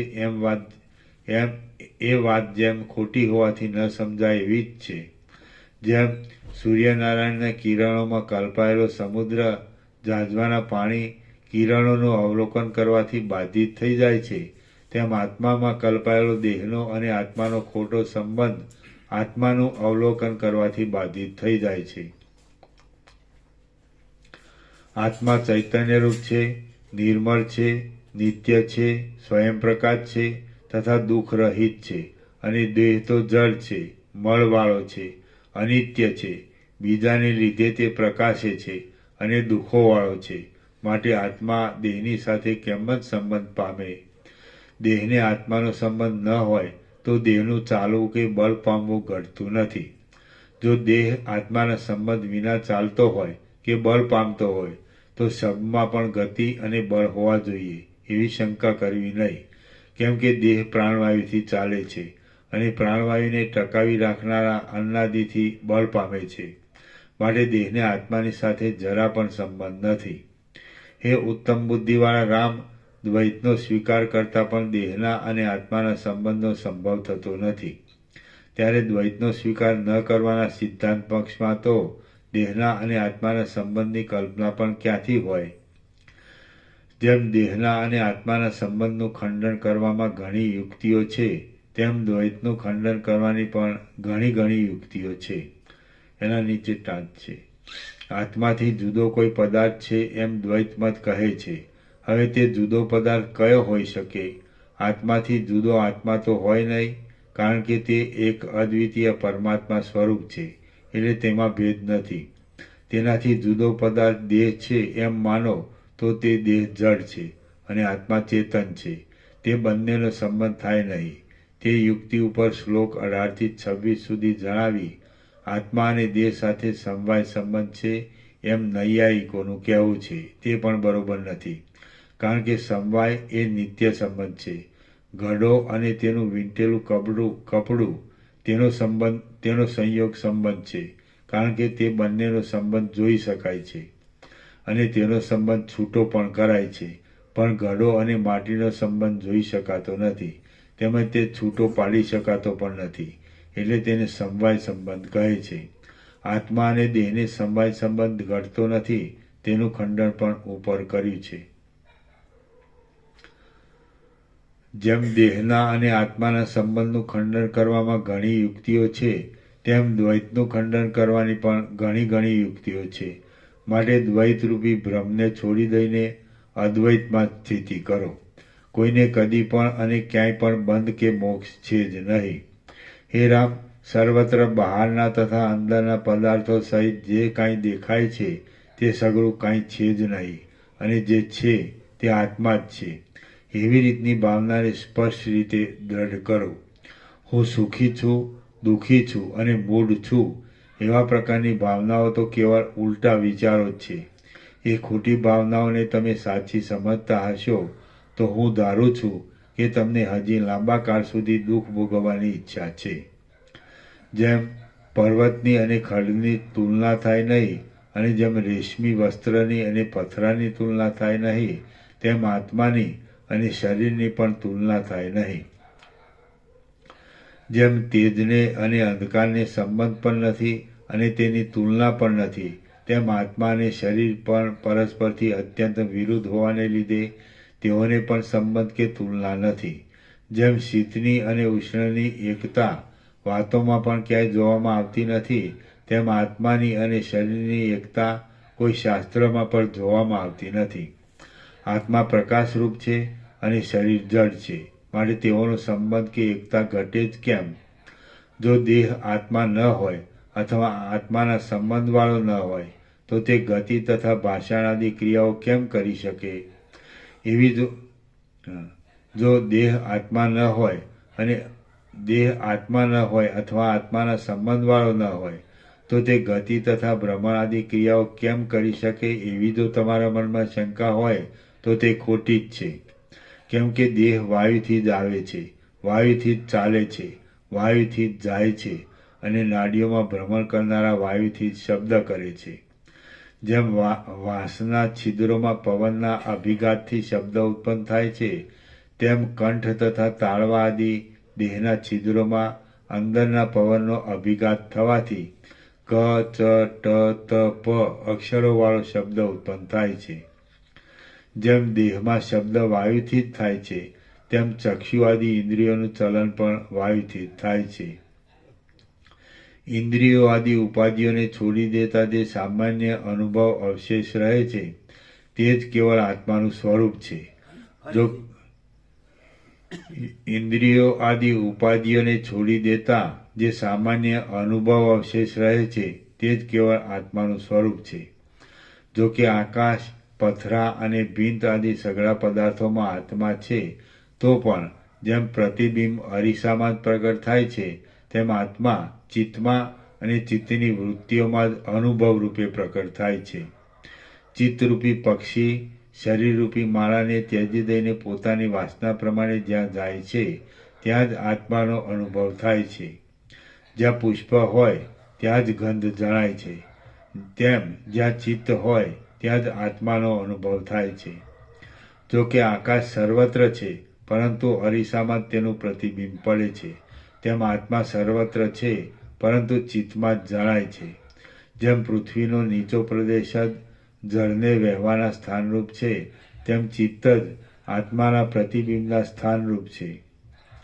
જેમ સૂર્યની પ્રભા પ્રકાશને વિસ્તારે છે, તેમ ચિત્તમાં પ્રતિબિંબિત થયેલું આત્મ સ્વરૂપ આ સત્ય અને આ અસત્ય જગત નામના આકારને વિસ્તારે છે. એના નીચે ટાંચ છે. જગતની સત્તા બે પ્રકારની છે, વ્યવહારિક સત્તા અને પ્રાતિભાષિક સત્તા. જેનાથી જગતમાં કાર્યો થઈ શકે તે વ્યવહારિક કહેવાય છે. જેમ કે ગળાથી પાણી ભરવું, નગરમાં વાસ કરવો અને તીર્થયાત્રા કરવા શરીરની ગતિ કરવી વગેરે. આ બધું બ્રહ્મ દ્રષ્ટિએ મિથ્યા હોવા છતાં સંસાર દ્રષ્ટિએ સત્ય છે, એટલે તેને વ્યવહારિક સત્ય કહે છે. પણ જે બંને દ્રષ્ટિએ નક્કામાં હોય તે પ્રાતિભાષિક કહેવાય છે. જેમ કે દોરડામાં સાપ દેખાય, તે સાપ કરડે નહીં, છીપમાં રૂપું દેખાય તો તેના ઘરેણાં થાય નહીં વગેરે. આત્માનો દેહ સાથે જે સંબંધ છે તે વ્યવહારિક સત્ય છે, પણ પારમાર્થિક સત્તા કે જે કેવળ બ્રહ્મની કહેવાય છે તે જોતા દેહનો સંબંધ નથી. જેમ સૂર્યની પ્રભા પ્રકાશને વિસ્તારે છે, તેમ ચિત્તમાં પ્રતિબિંબિત થયેલું આત્મ સ્વરૂપ આ સત્ય અને આ અસત્ય જગત નામના આકારને વિસ્તારે છે.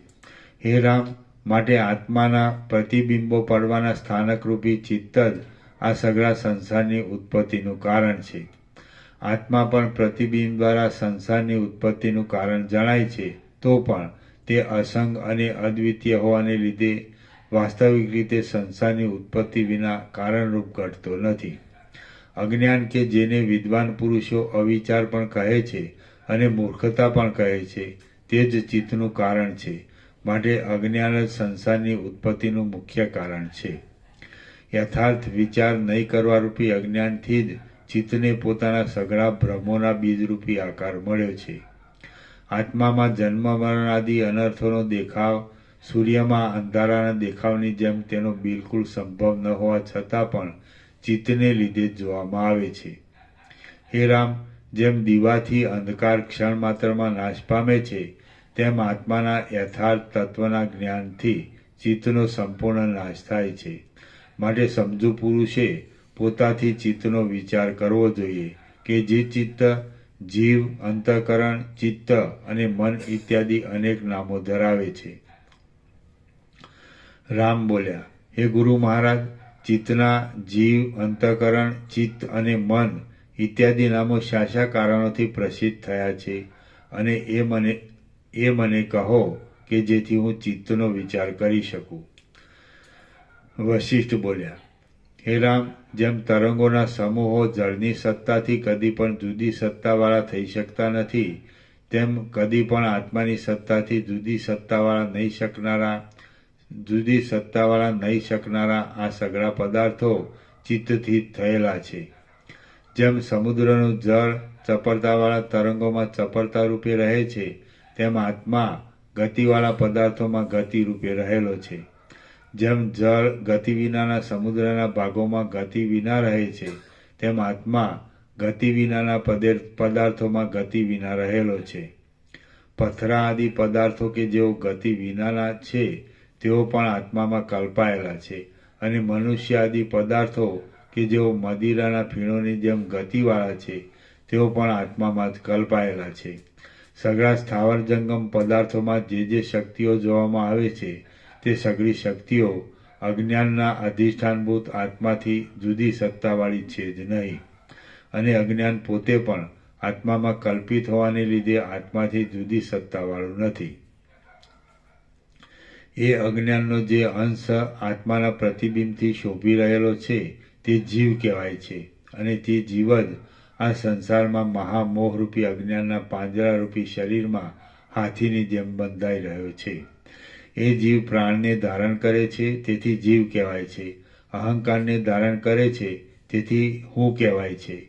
નિશ્ચય કરે છે, તેથી બુદ્ધિ કહેવાય છે, અને સંકલ્પો કરે છે, તેથી મન કહેવાય છે. તે કલ્પનાથી સર્વ અનાત્મા પદાર્થોને ઉત્પન્ન કરે છે, તેથી પ્રકૃતિ કહેવાય છે. મોહથી ખરડાયેલો હોવાથી દેહ કહેવાય છે. તેનામાં અજ્ઞાન વધારે હોવાથી જડ કહેવાય છે, અને પ્રતિબિંબરૂપી ચૈતન્ય વિશેષ પ્રમાણમાં રહેલું હોવાથી ચેતન કહેવાય છે. આ રીતે અજ્ઞાનનો ભાગ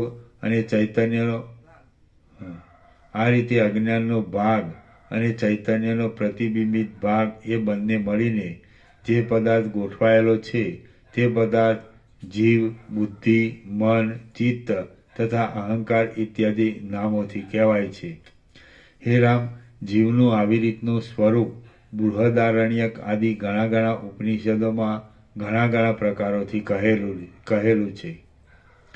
દુષ્ટ વિકલ્પોને અને દુષ્ટ તર્કોને કરનારા મૂઢ લોકોએ કેવળ પોતાની ભૂલને લીધે જ એ સઘળા નામોમાં તેઓ જુદા જુદા પદાર્થો છે એવી વ્યર્થ આસક્તિઓ કરી લીધી છે. હે રામ, આ રીતે જે જીવ અથવા ચિત્ત છે તે સંસારનું કારણ છે. દેહ કે જે મૂંગો છે અને અત્યંત તુચ્છ છે તેણે એમાં શું કર્યું છે? કશું કર્યું નથી. જે શુદ્ધ આત્મા છે તે પણ સંસારી નથી અને દેહ પણ સંસારી નથી, પરંતુ વચમાં લટકતો જે જીવ છે તે સંસારી છે. જેમ ઘડો અને ઘડામાં ભરેલું જળ એમાંથી એકનો નાશ થતાં બીજાનો નાશ થતો નથી, તેમ શરીરનો નાશ થતાં શરીરમાં રહેનારા જીવનો નાશ થતો નથી. જેમ પાદળું સુકાઈ જતાં તેનો રસ સુકાઈ જતો નથી, પણ તે રસ સૂર્યના કિરણોની અંદર જાય છે, તેમ શરીરનો ક્ષય થતાં જીવ ક્ષય પામતો નથી, તે જીવ બીજા શરીરમાં જાય છે. જો એ જીવ વાસનાઓથી રહિત થઈ ગયો હોય તો બીજા શરીરમાં નહીં જતા પોતાના પરબ્રહ્મ સત્તા સામાન્ય રૂપ અસલ સ્વરૂપમાં રહે છે.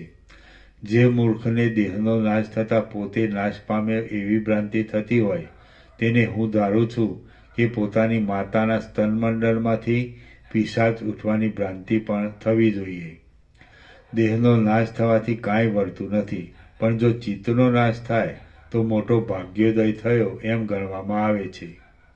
ચિત્તનો નાશ થવાથી જીવનો પણ નાશ થવાની સંભાવના થતી હોય તો તેથી ડરવા જેવું નથી, કેમ કે એવી રીતનો નાશ એ પરમ પુરુષાર્થ રૂપ મોક્ષ જ છે એમ શાસ્ત્રો કહે છે.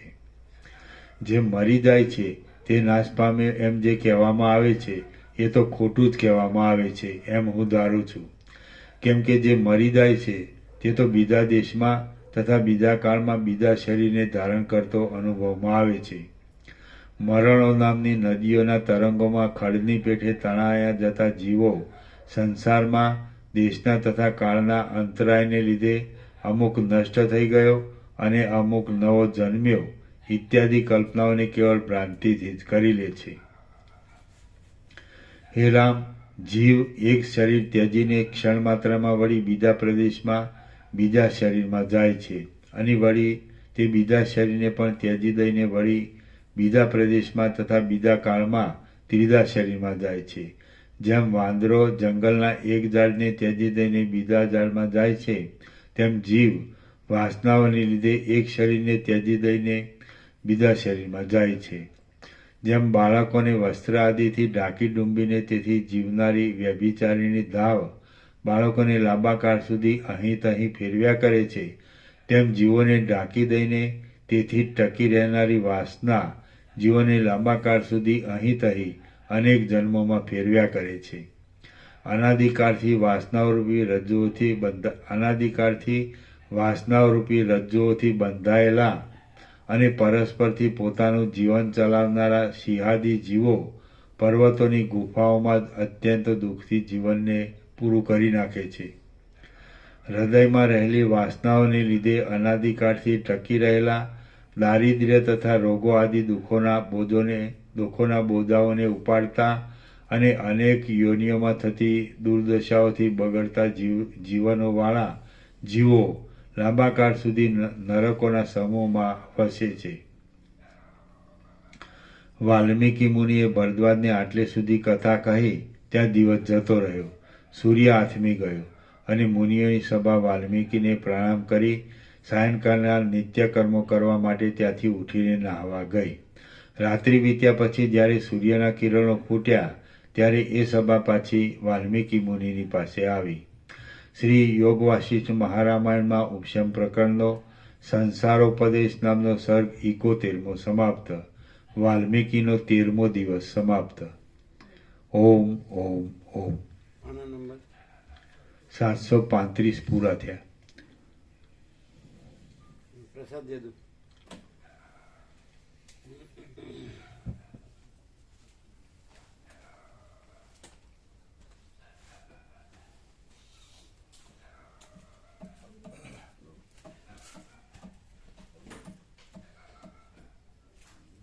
વાલ્મીકીનું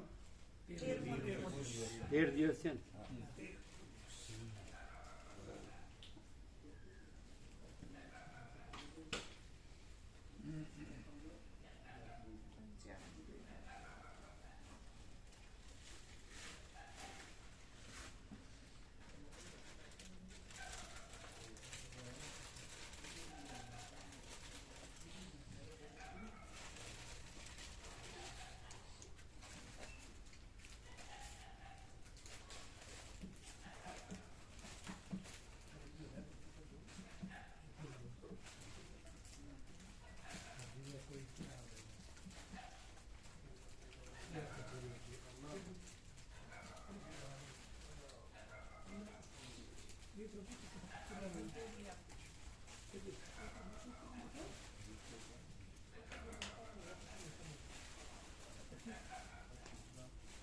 એટલે આપો આપો આપો.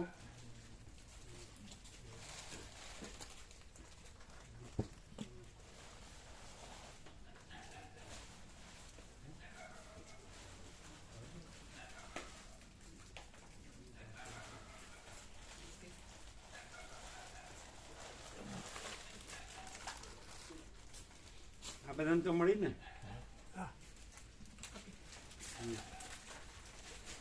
બીજી વધારે લેવી તો લઈ જજો.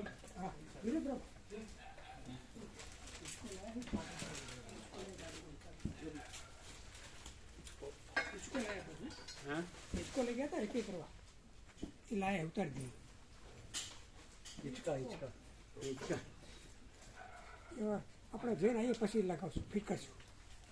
શું શું? हिचका कह रहे यात्रा के बाद लगाएंगे सब. यात्रा આપણે હિચકો લઈ ગયા હતા રિપેર કરવા रिपेयर करने लगे थे हिचका. એ લાયા છે અત્યારે પણ यात्रा के बाद आया के बाद लगाएगा.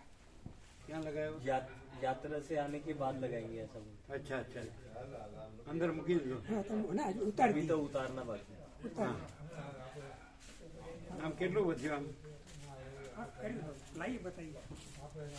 इसका माप ले. ऐसा कितना है? आज स्थिर है.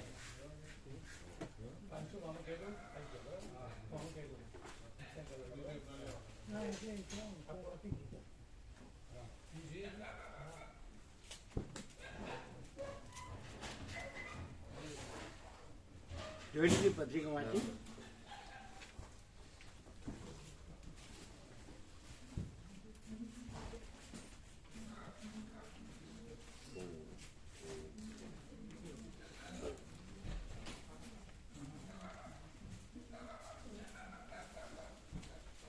તમને મળી પત્રિકા? हाँ મળી? हाँ તમને બધાને? હા પેલા ઉપેશ પ્રભુના મળી ગયું સર આવ્યા હતા ને ત્યાં બધાને આપી? હા ત્યાં આપી પેલાને આપી? પેલા બાકી ને? પેલા મહેન્દ્ર પ્રભુના ભત્રીજા આપી હતી. હિતેશ કે? આજ સવારે આવ્યા હતા પ્રભુ આજ સવારે આવ્યા હતા એટલે આપી હતી? આપી હતી એમને આપી દીધું આજ સવારે આવ્યા આપી હતી? આપી હતી મહેન્દ્ર પ્રભુને પહોંચાડવાની. એ મહેન્દ્ર પ્રભુને પહોંચાડવાની. राम राम बस सर कुमार जी. જે આવે છે ને ઘણા ઘણા પછી કુકરવાળાને બધાને પહોંચાડવાની. બે ભાગ એવું કેતન પ્રભુ ભાગ આપો બે. કેતન પ્રભુ તો હિંચકો લેવા નથી ગયા? હવે આવે કેતન પ્રભુ. હા તો તમારા માટે લેવા છે? હા હા લઈ લો લઈ લો. જૂના છે બીજા કોઈને આપશું વાંચવું મળે હા જૂના તો બીજા ના હા, પાય, નવા વાંચે ના પાય, નવા આપણે રખાય, પોતે રખાય. હવે કેમ છે? સારું પડ્યું, ફેર પડે એકદમ ફેર પડી ગયો, સારું. એમ? હા. એટલે એ તેલ મરચાથી જ થતો હશે ને? તેલ મરચું બંધ કર્યું, થઈ ગયું, સારું. હા. તમે જે બાળકોને લાવો છો એમાં જે આવે છે ને બહારથી, હા, એ બધું નડે હોય, હા, એ બધું નડે. હા. મેં તેલ મરચું બધું બંધ કરાય, એકદમ ઓછું કરાય. એ બાળકો માટે આવે છે બહારથી, એ સારું નથી, કાંઈ સારું નથી, હા. બધું નડે.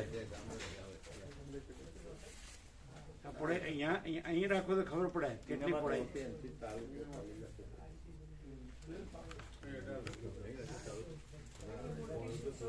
અમદાવાદે પહોંચી જાય. એમ નહીં, હા એટલે કલ્યાણધામ સર આવો જો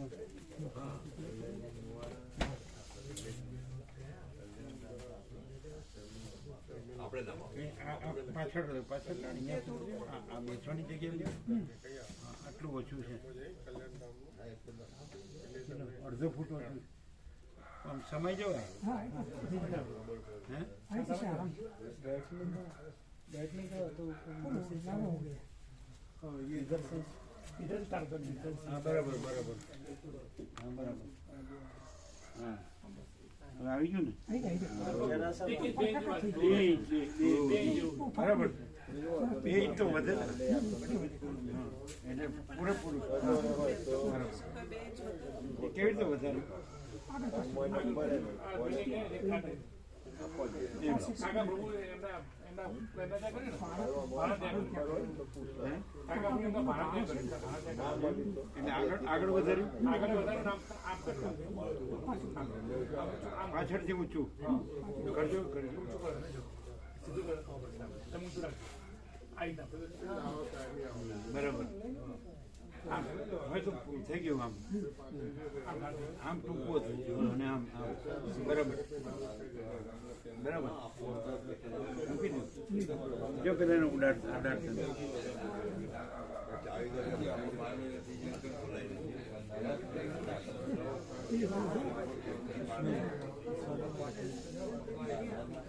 તમે લીધી પત્રિકા?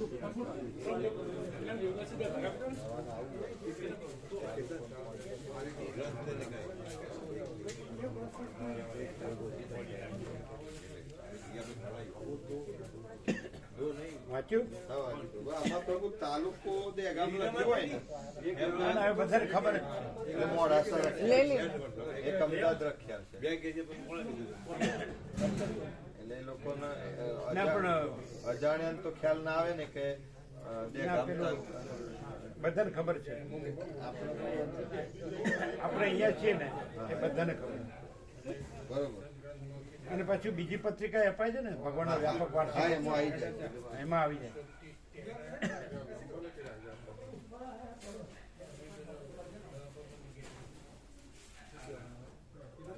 બીજું કયું રખેલ છે? એક અમદાવાદ, અમદાવાદ રખ્યા, એક મોડાસા રખ્યા, એક દેગામ રખ્યા. પણ આપણે આ દેખ આ તો ખબર પડી જાય. હા, એમ પ્રભુ કાલે રેવા પ્રભુ કંકુત્રી લઈને આવવાનું આમંત્રણ પર તે કી કંસાર બનાવવાનું બાળકો માટે, કંકોત્રી એમના બાળકો પણ આપવા માટે. અહીંયા આવવાના ક્યારે આવવાના? કાલે. એટલે કી કંસાર બનાવવાનું પ્રભુને પૂજ્યું. કંસાર કાલે બનાવવાનું? કાલે હા તો બનાવવાનું. ચલો બાળકો કેટલા છે ભાવિકો? કેટલા છે? બાળકો કેટલા? 20 ને રેવા પ્રભુ આવું તો 21 અને બીજા સેવા કરે છે બધા? બધા થઈ હા તો 30 જણનું બનાવવાનું. 30 જણનું. બરોબર કોઈ પણ આવી જાય તો વાંધો નહીં. બરોબર 30 જણનું બનાવો તો ગમે તે આવી જાય તો વાંધો નહીં, ભળી જાય. બરોબર 5 જણા ભળી જાય. હા બરાબર. બરોબર.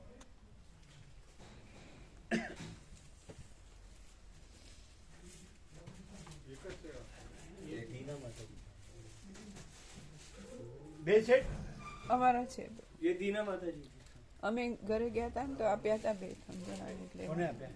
એક ઉમેશ પ્રભુ પેલા અમારા સોસાયટીમાં હતા, પ્રભુના દર્શન માટે આવ્યા હતા. કોણ? પ્રભુએ પ્રસાદ લાભ આપ્યો ત્યારે હતા ત્યાં, એને એમના ઘેરથી માતાજી એક એમને ખ્યાલ ન આપ્યો. આવ્યો. નૈના માતાજીનો સેટ હતો ને એ અમે એમને આપ્યો, ઉમેશ પ્રભુને. અમારી સાથે બેંકમાં હતા અને અમારી સોસાયટીમાં જ રહે છે, વાંચે છે. બીજો કોણ? બીજો અમારે હજી હવે જઈશું ત્યારે આપીશું. અમારી સ્કૂલ અમે જ્યાં ભણાવતા હતા ને એની પ્રિન્સિપાલ મેમ છે, પ્રીતિ મેમ. એ વાંચે થોડો અભ્યાસ છે એ અમને એવું કહેતા હતા જ્યારે અમે સદગ્રંથ માટે લખતા ને ક્લિપ, તો એ કે તમારો રફ હોય ને એ અમને આપજો. એટલે અમે કહીએ અમે તમને છાપેલું આપીશું.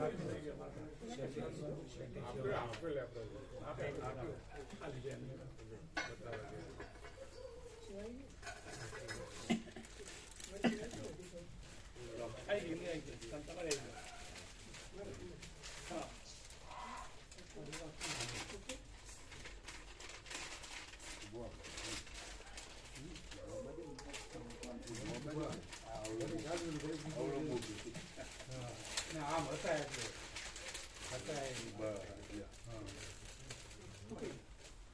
આ ભાગમાં આવે લઈ લો.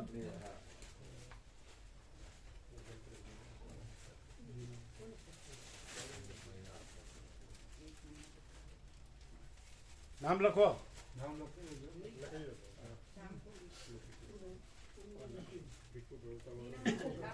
કેટલા સેટ ગયા?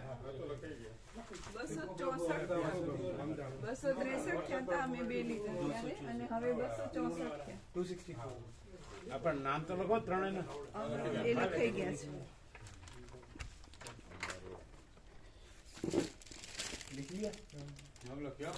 અમારું લખેલું છે, એમનું ભીખુ પ્રભુનું લખવાનું. ઇંચકાનું બધું આવી ગયું, આટલું જ છે. હા, બાકીનું અહીં જ રાખીને. ખાલી એટલું લઈ ગયા આટલું બરાબર.